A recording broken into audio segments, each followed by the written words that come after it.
Welcome to the Newbie Real Estate Investor Podcast. I'm Jonathan Boyle with my co-host Joey Chan, and today we have a special guest, Joe Evangelisti. Hey guys, we got some great news for you guys. Yeah, so we just actually partnered with the Results Only Mentorship Program.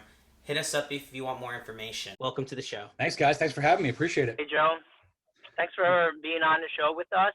And so, Joe, we just want to start off asking you a few questions. Get started in real estate. What kind of led you up to doing real estate? I know that you were actually in the military before that. I don't know if you were doing real estate before getting into the military, but also thank you for your service, by the way. Yeah, tell us your story.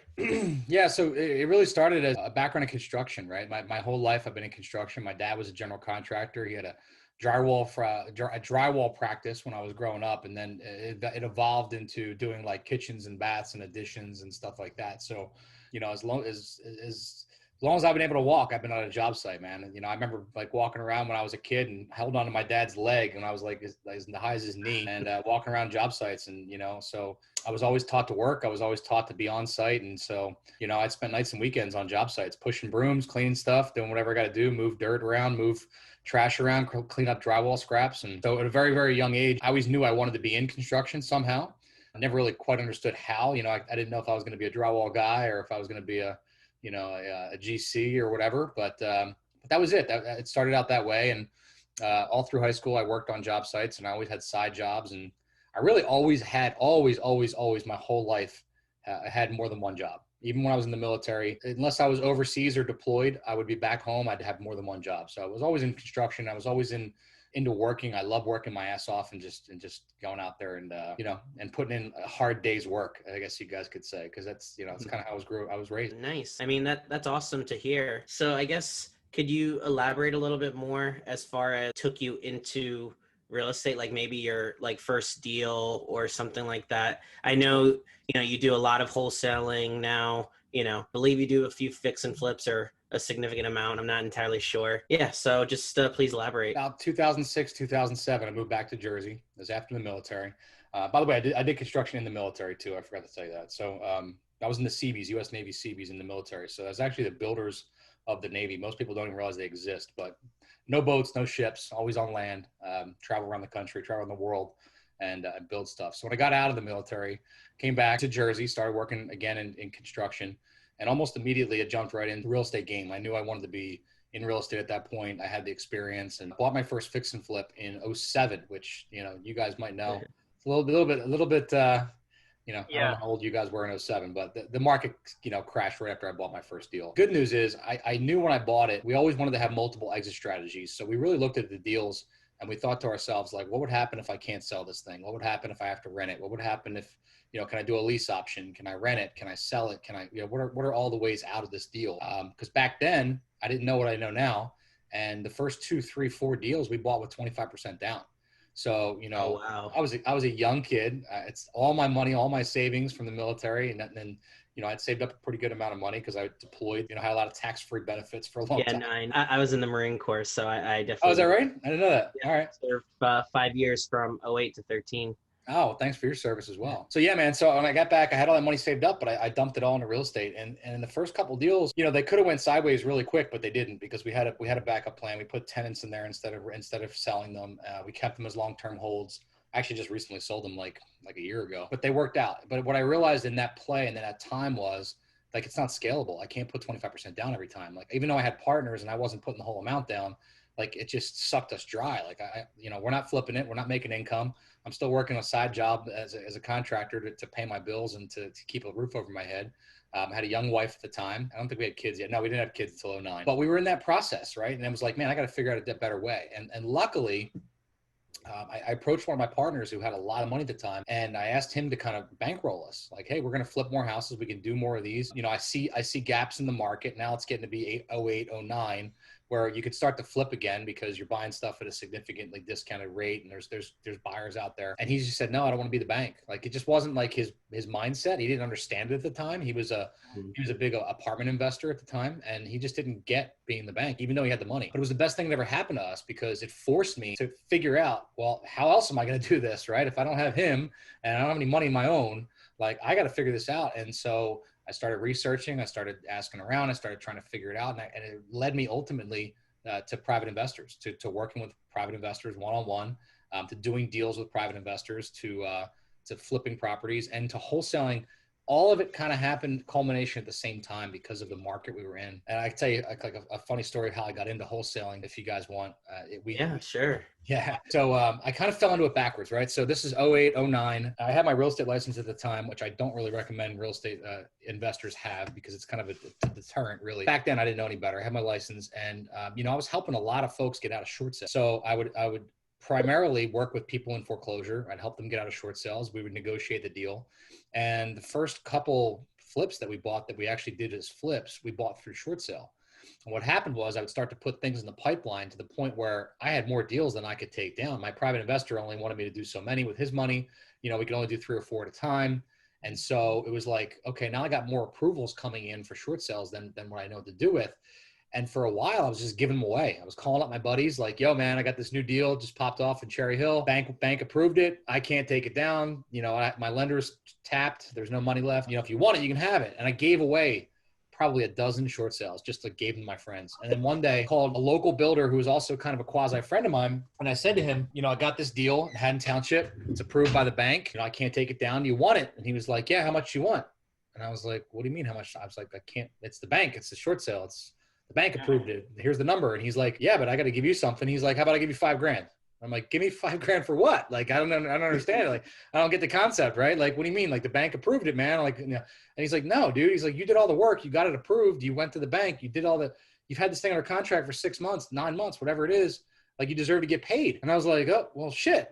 Okay. Right. And so my first assignment, wasn't even an assignment. I changed the name on the contract. I called the bank, said there's another buyer, put a replacement buyer in there, did all this rigmarole. And he literally handed me a check for $5,000 after the closing. And I was like, wow, you mean I made $5,000, did nothing? Like, I thought I did nothing at the time. Now I just understand my value and worth a little bit better. But that's where assignments started coming. Back then, they didn't call it wholesale. They didn't really call it assignments. I don't know what the hell we called it. But I essentially started taking down short sales and finding ways to, replace the buyer. It was a lot easier back in 09, guys. I was just about to say, I heard about a lot of the crazy shit that happened back in 08, 09, and then they had to cut it back. Oh, yeah. Guys, back in 09. I was going to say, I had a similar beginning. So my first deal was back in also 08, 09, at the end of 08, going into 09. So I bought an assignment, quote unquote, from a guy. He actually won the bid at a sheriff's sale, and then he assigned it to me. My attorney was like, oh, yeah, it's totally legit. It's just an assignment, but it was, really a wholesale, right, is what we call it today. Yeah. It was like my first deal. So I had, and I also put my 20% down. I got a regular mortgage, a conventional mortgage on it. That was how I did my first deal as well. So, it's funny. It's very similar. And around the same time, that was kind of same, like, we didn't call it wholesale back then. It was just an assignment. I had no idea, Yeah. It sucks doing it in a traditional way too, right? Putting all the money out of the pocket, figuring it out. But like, I think sometimes that's how you have to figure it out that way, in order to figure out what you don't know. You got to face the adversity to figure out what's really the better way to do it. Yeah. I got a question for you, Joe. At the very beginning, you were saying about the lease options and things like that. Mm-hmm. Did you know about all those like different strategies at the beginning, like when going into your first deal? Because I had no idea. Like, I didn't know what assignment was. I didn't know the option. I had no idea like hard money was around. Like, none of those things. So I've always been a student of the game, man. Like, so I mean, I have Carlton Sheets books from when I was like 15 years old. I think I still have the binder in that file cabinet behind me. Like I've always been training and learning and growing. I can't specifically remember when I learned what like a lease option was, but I did very, very early on. And I want to say it's first year or two of my career in flipping. I did a Rich Dad conference, and I was one of those guys where, they did a 2-day conference for $500, and then they taught you how to increase your credit card limit and then buy into a $25,000 course. So, and I don't even think they called it wholesale back then either, but I bought into the wholesale course. Like, I was probably 10 or 15 deals in when I finally learned all that process. But yeah, I mean, I've just always been learning. Always, like, I learn to this day. I read books every day. So like, to me, you have to be growing. Like, if you're either growing or dying. So you got to be getting better. You got to be looking for the next move. You got to be trying to stay ahead of the competition. You got to be, figuring out more creative ways to do it. And since then, I mean, guys, we've come up with the most freaking creative ways ever to do deals. I mean, I've put mortgages on sellers' houses, done wrap deals, done, lease option purchases, done wholesales. We've done about 1,000 flips in the last 12 years. We've figured out every way to fuck up and every way to make money. That's the name of the game. Just keep pushing forward. You got to be able to roll with the punches. Like either, be successful on some deals and fail on a couple too. The secret is you're going to fail on a lot. People don't talk about that nearly enough. I don't think in this business. I think it's a big. First of all, I think it's not just this business. It's social media in general, right? But nobody talks about their failures. Nobody talks about their losses. Nobody talks about how hard it is or how challenging it is to do business. Nobody talks about getting punched in the face and then having to get back up again and do it again, right? So I have this theory over, like I said, hundreds and hundreds of deals, that when you're talking about flips, and I think this is why it's the riskiest thing I talk about when you're if you're not a full-time flipper, I don't think you should do it at all. And this is why. If you're going to take 10 deals, right? 2 out of those 10 deals are going to be home runs. They're going to be freaking grand slam out the park. Holy shit. I had no idea I was going to make that much money. That was unbelievable, right? 2 out of those 10 deals are on average going to lose money or break even or come really freaking close, or God forbid, they're going to lose a shit ton of money, right? Because you really screwed something up. You found something was wrong, delayed project, God knows what, right? And then that, 6 to 8 in between, depending on the average, they're going to be doubles. You think you're going to make 25, you make 25, right? And that's fine.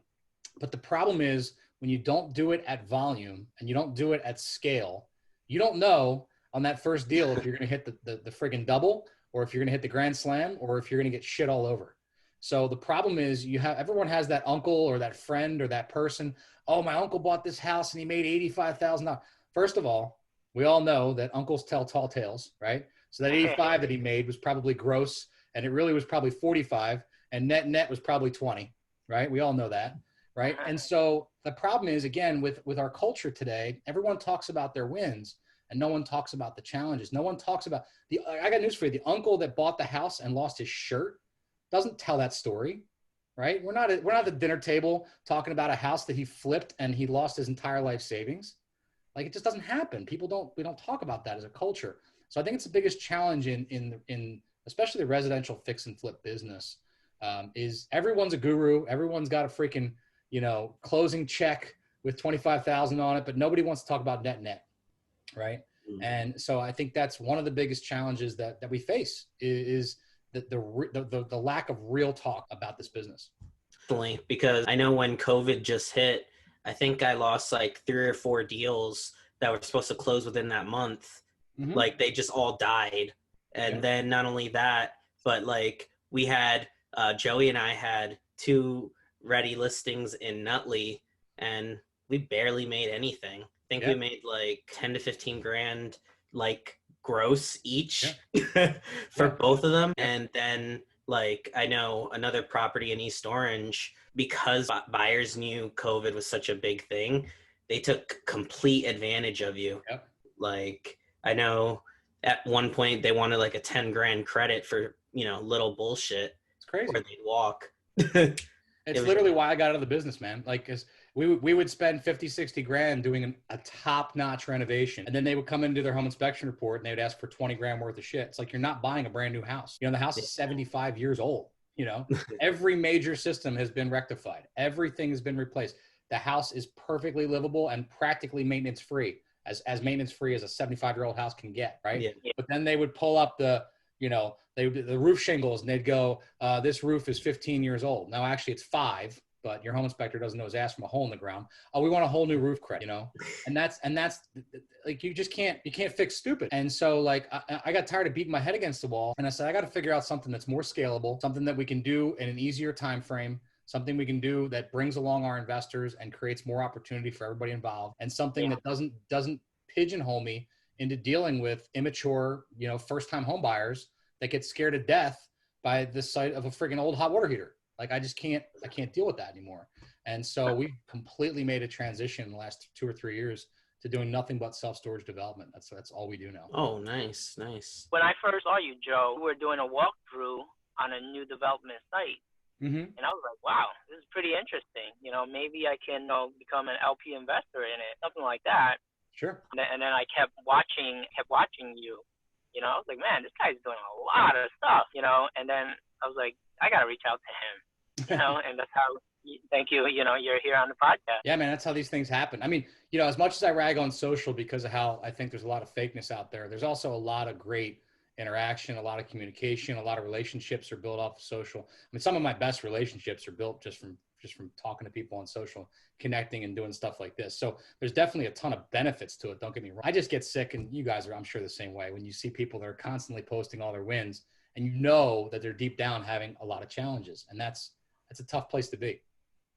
No, of course. Yeah, I definitely agree with you there. Like, social media has been such a huge platform for me. I know, like, when I looked back 2019 and a good part of 2020, my deals all came from social media, some way, shape, or form. Yeah. Or maybe not all, I would say probably like 80% or so. And then that's actually how I met Joey. You know, like, he saw me posting a few things, he reached out to me. And I know we met at a meetup before that, but, like, you know, we got to know each other a lot better, and, you know, now we're partners. It's fantastic. Yeah, no, I mean, there's so many good opportunities out there as well. You just have to be able to take action and go after it, right? Yeah, exactly. Yeah, absolutely. Yeah, I mean, I think what has helped me a lot is also, so I have a very similar background as you, Joe. I've been in the construction business. I owned my own business for, you know, doing construction for 17 years. And you don't look 17 years old. I wish. I'm over 40. Damn. That has, you know, having that construction knowledge, I was also a home inspector too, but having that knowledge opened a lot of doors for me in the whole real estate investing space, you know, because a lot of guys don't know how to look at homes and things like that. So I can look at it from 3-4 different angles, you know, from the investor point of view, you know, how am I going to get this house to tip-top shape and, you know, spend as little as possible. I can look at it from the contractor's point of view. How much am I going to spend on it? You know, what do I need to do? And also from a home inspector's point of view, you know, what are these little annoying things that you were talking about that I gotta, you know, either or you know, not have an issue later on when it comes to the end buyer. Yeah, or, you know, as a home inspector, leave some of those little issues, so then, you know, they're probably gonna ask for a credit purposely for that, but hopefully they miss something even bigger. Yeah, listen, I think that there's a lot of ways to gamify that and to figure that out. To me, personally, I'd rather engineer business than engineer the processes inside of it. In other words, I'd rather never step foot on the site, right? You know, to me, I want to create the business and the process and the team that allows me to focus on building other teams, building other systems, building other businesses. So, you know, we can automate that flow. And, you know, it's doable in the fix and flip business. It's just super stressful, you know, and there's always those, you know, I mean, I'll give you guys an example. I'm sure you find the same thing. We probably missed 50, 60% of our closings, right? Of no fault of our own, to the point where we were starting to try to control buyer title, buyer mortgage commitments, communicating with the buyer. Like, we were skipping the buyer's agents altogether because they don't do their job. We all know that, right? And, like, you know, why are we missing closings? Oh, well, the buyer didn't send in their proof of employment. You know, buyer didn't send in this, didn't send in that. It's like, we can't babysit every single person in the transaction. And meanwhile, who gets stuck holding the bag? The flipper, right? Because you push closing 2, 3, 4 weeks. Nobody cares. Nobody cares. But it's all your holding costs. It's all your taxes. It's all your closing, and it's your cash that you were probably going to roll into another deal in 2 weeks.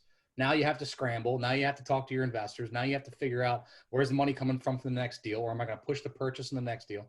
So it's just a lot of revolving pieces that, to me, don't add up to like an elf business, right? An easy, lucrative, and fun business. And that's so that's I like that, elf. Yeah, it's the only reason I'm out. Yeah. No, I get it. Trust me. I have a buddy of mine. He was telling me how he had a buyer, and I guess a lot of things kept falling through for the buyer, or falling through, whatever. And he had to take him to court to, you know, so that way he could release the, you know, like the contract, but the buyer refused. And it took a year after the renovations for him to sell it. So, you know, like, he had to pay all that extra holding costs. It was insane. That's your 2 and 10 that are on the death side, right? That's the Yes. one no one talks about. That's the one where when you're paying 13, 14% interest, right, for a year extra, right? And maybe you bought a house for 75 grand, you're putting 30 into it and you want to sell for 150, right? Now all of a sudden that deal doesn't work anymore. Yeah. And now you're break even, now you're dead. And like people they don't talk about that.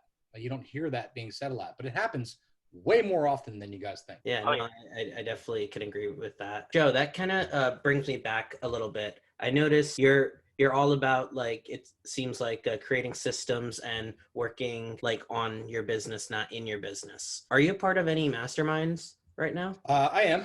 I'm in 2 masterminds. I run a mastermind. I do a lot of one-on-one coaching for high net worth people, like high performers, you know, people that are usually business owners or executives. And yeah, I mean, I attribute a ton of that to it's all mindset, guys. I mean, like, you work on yourself twice as much as you work on your business. The business stuff all falls together. The biggest challenge is we spend all of our time chasing money, right? And the reality of it is the harder you chase money, the more that everything else falls apart, right? And so, you know, when you work on yourself twice as much and you become a better person, you become a better leader, you become a better visionary, you become a better storyteller, you become a better coach, right?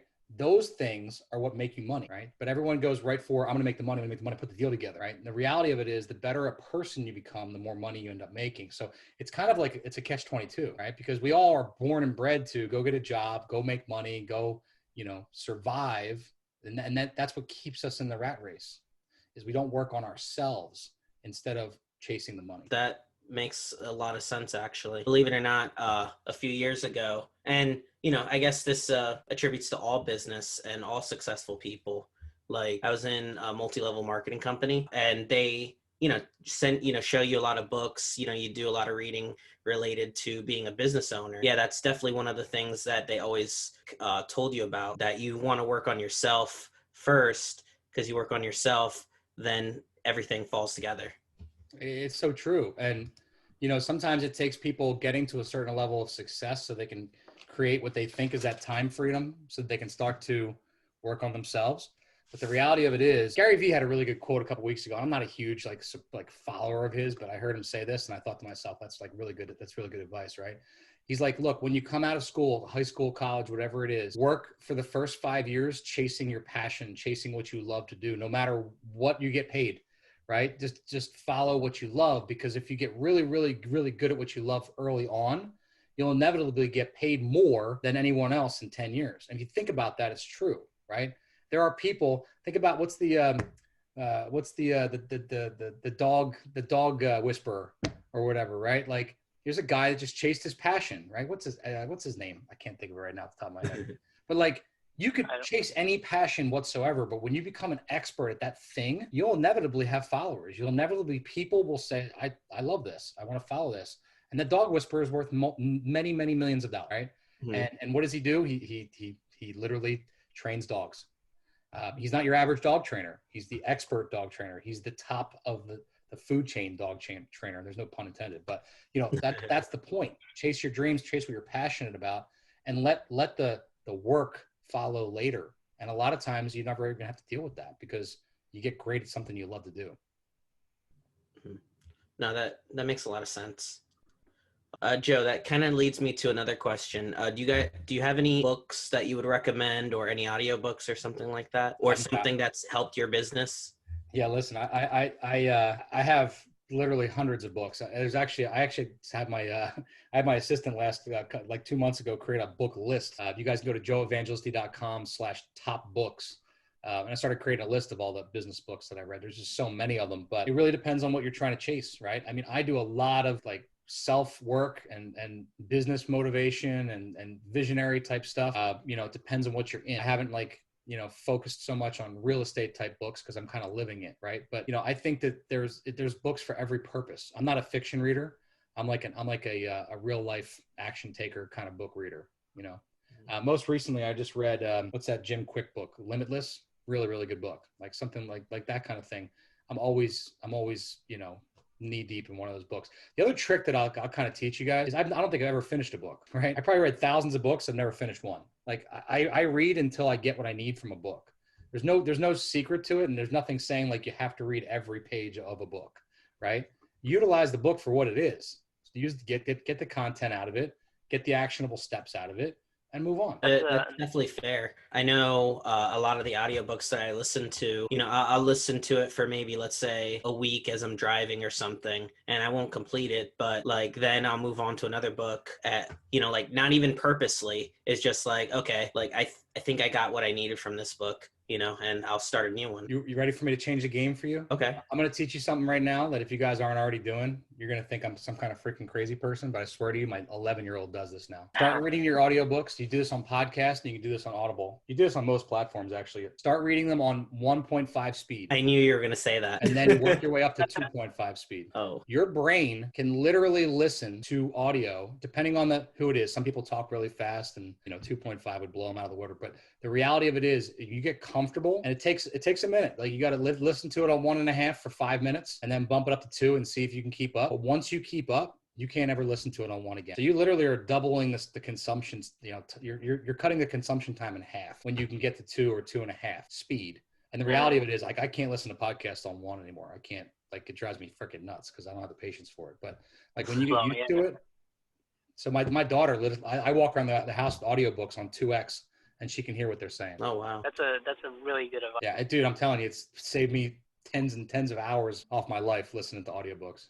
I listen to almost every audiobook on 2x. There's very few people that I can't listen to on 2x. What's probably the best piece of advice you've gotten from someone? I mean, there are lots. Depends on what it's about. But, since we're on that business topic right now, I always tell people just don't ever quit. Like the only thing differentiating people who are like at that level of success that you're trying to attain and where you're at is they didn't quit. And that goes for everyone you can think of that made it to that level. They've faced just as much adversity as you have, maybe more. And so like we all have this definition of, how much can we take, or, we tell ourselves these stories, or we have these limiting beliefs of, this is holding me back or that's holding me back.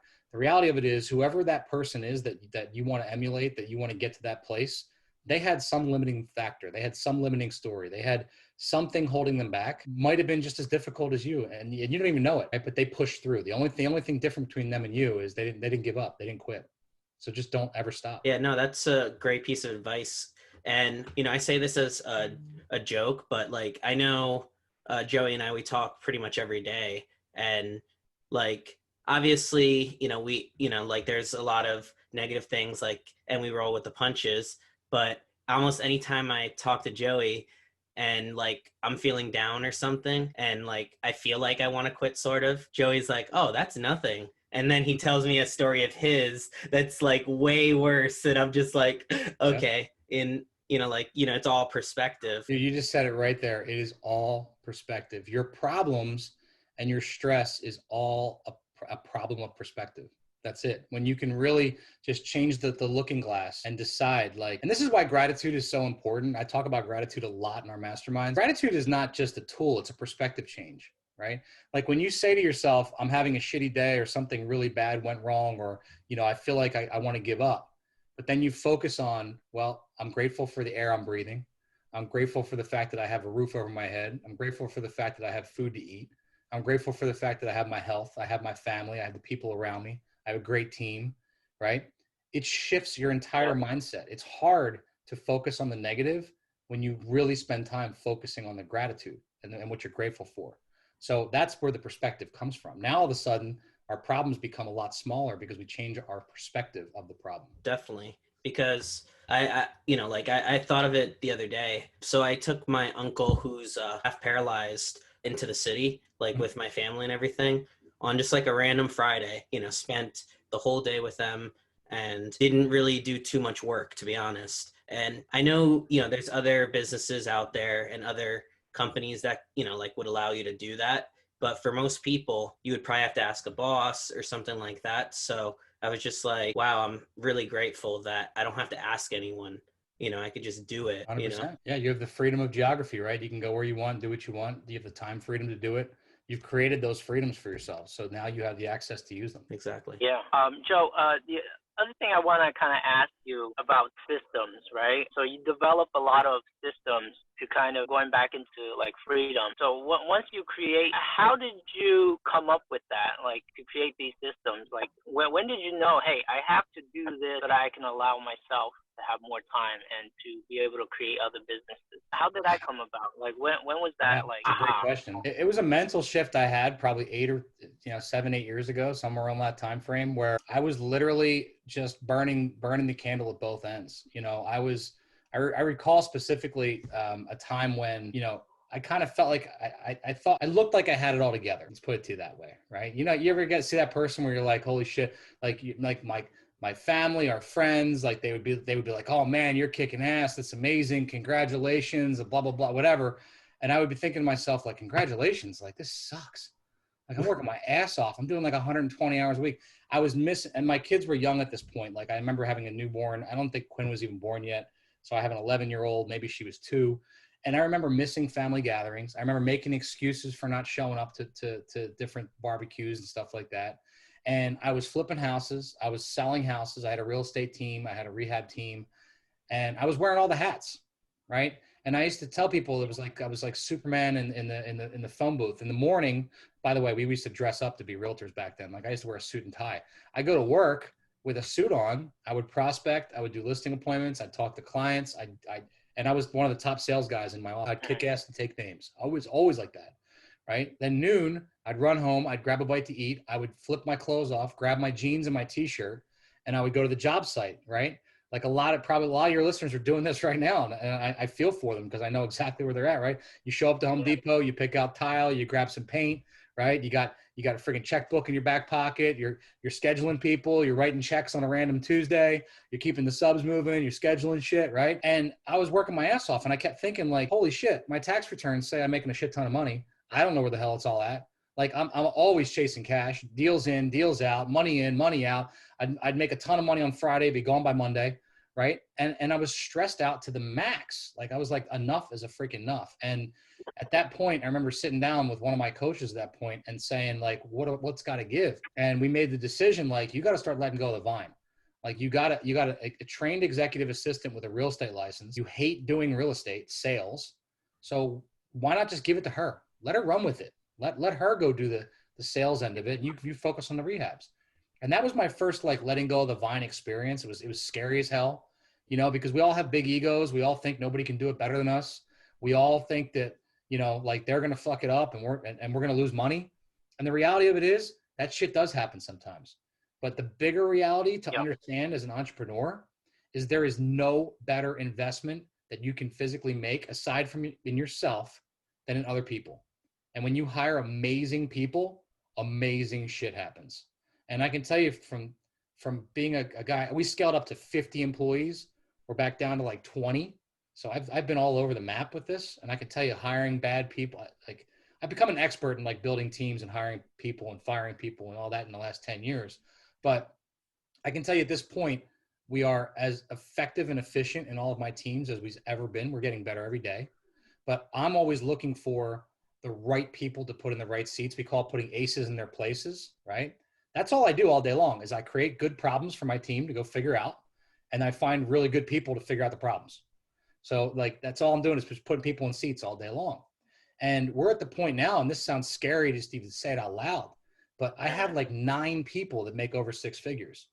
My goal next year is to have 3 or 4 that make 7 figures and to get to 15 people making 6 figures. I can't even for the first 5 years, guys, I didn't have anybody making 60 grand a year. Like my goal used to be to hire the cheapest human being I could find to do the job.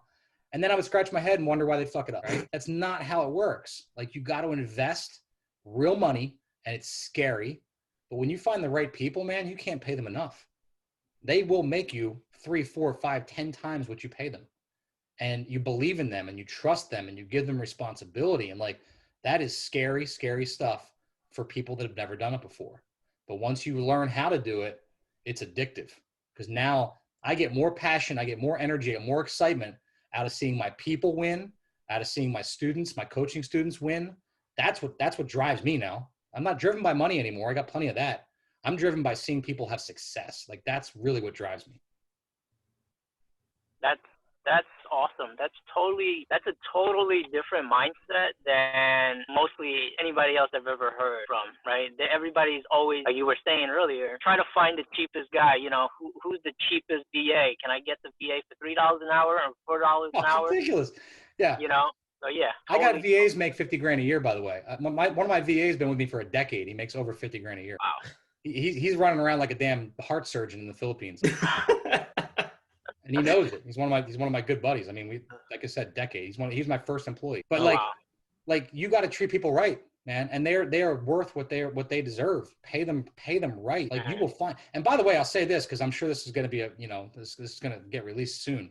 There has never been in the history, my history in business in my lifetime, there's never been more talent sitting on the bench, better human beings, better people than there are today. COVID has made it so that literally the freaking Super Bowl team is sitting on the bench waiting for something to do, right? You got people who are furloughed, you got people who are laid off, and then you got the people who are just fucking amazing, and they've been on the fence for the last 5 years, and they're like, I'm not sure if I like this career. Not sure if I like that career.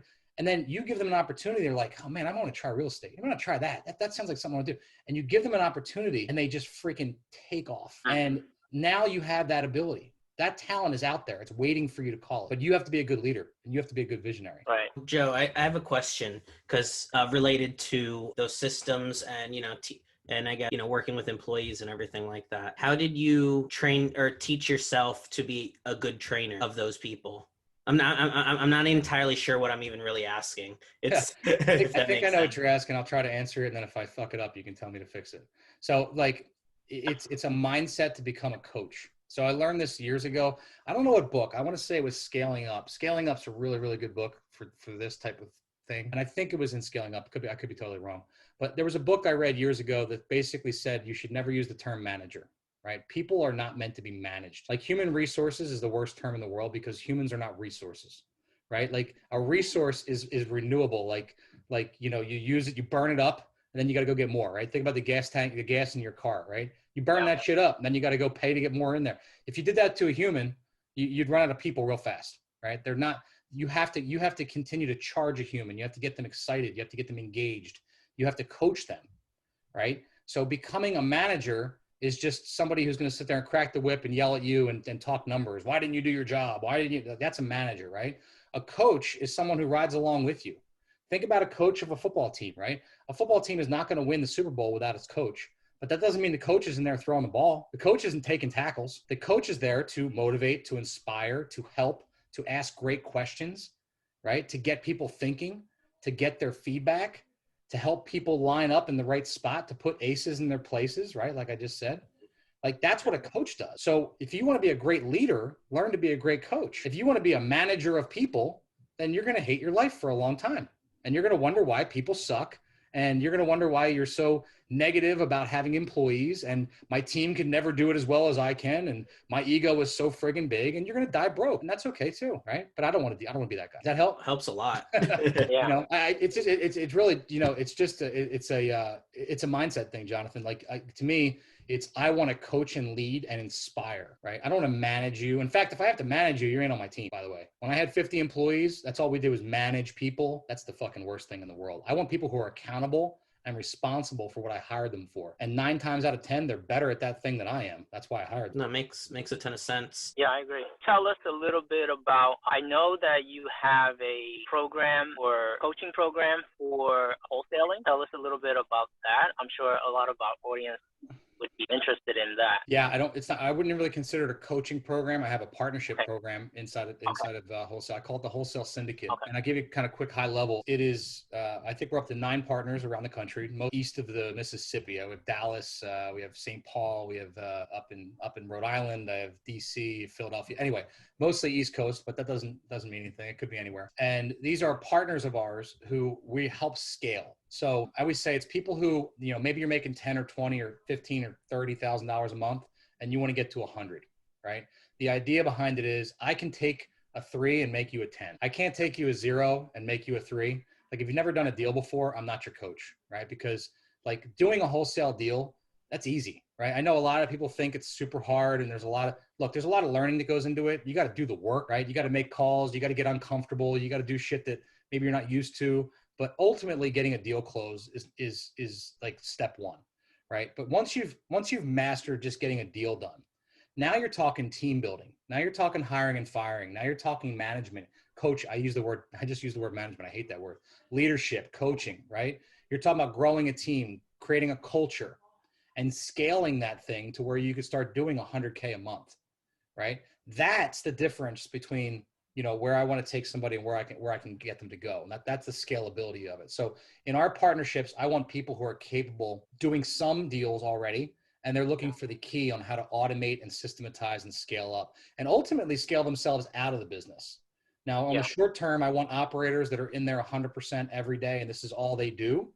But, a year from now, 2 years from now, when we start to scale it up and they can step away, now we start talking about the next step. What do you want to do? You want to become a multifamily investor? You want to become whatever you want to do. You want to be an e-com guy?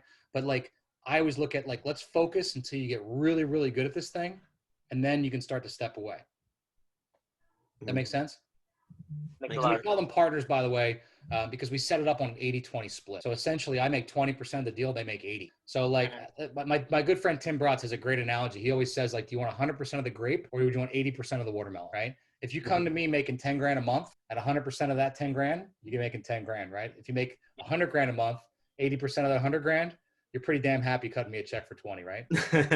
Of course. So that's the concept. And it's working out well. We've scaled it super slow though, because I want to be able to give my attention to these guys. So I don't think that group will ever be more than about 20, 25 people. Teams, not people, but teams. No, that makes sense. Yeah. I just have one last question. Where do you see yourself and your businesses in the next 5-10 years or so? I don't go 10 years ever. Okay. I can tell you where 5 years is. Legacy developers or self-storage deal. The goal is to do 100 million in 2021. Pretty confident we can do that. That's built facilities. That's not like net worth or any of that kind of, that's built facilities. I'm confident we can do that in 2021. And from that point on, we're going to figure it out because I love the scalability model. I love the management piece of it. We have the best team in the country assembled to develop these things. Very, very systematic, which I love. It kind of fits my model. The people we have on that bus are just unbelievable. I think we can do that with a team of less than 10 people. And that's in-house team. But yeah, I mean, that's my big focus right now. I'm focused on legacy developers, the self-storage, obviously our partnerships with the syndicate and one-on-one coaching. That's really the three things that drive me right now. You answered a lot of questions. We definitely appreciate your time. I know it's very valuable. Yeah, we want to thank you for being on our podcast. We'll talk to you offline. Awesome, guys. Appreciate you having me on. Thank you.